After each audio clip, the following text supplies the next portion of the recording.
Pagkataon na to guys, tapos na tayo. Sino siya pag nakitang tumirik talagang manggigigil ka?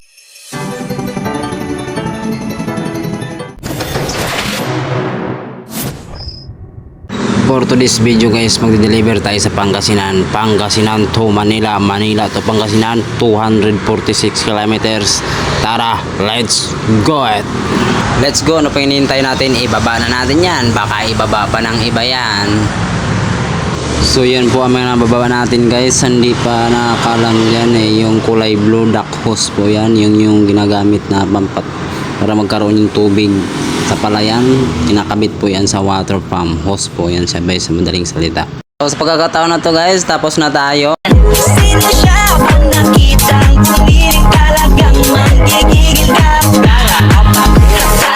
Ay, mapapasayaw na talaga tayo kasi wala na tayong karga. Mapagpahinga na tayo ng maaga guys, kasi truck ba naman tayo, pwede na tayong magtambay. So habang nanakbo kami guys, nag-usap-usap na kami kung saan kami kakain. Nagutom na daw kami. So habang papunta sa calendar guys, pakilala ko sa inyo yung kasama ko na si Arnel Villarer, aka Arnold. At yung isa naman guys, pakilala ko sa inyo ay si Erwin Hernandez, aka Paquito Diaz. So dito na tayo guys, mamimili na tayo ng ulam. Siyempre gutom na tayo, kailangan natin kumain ng marami ngayon guys.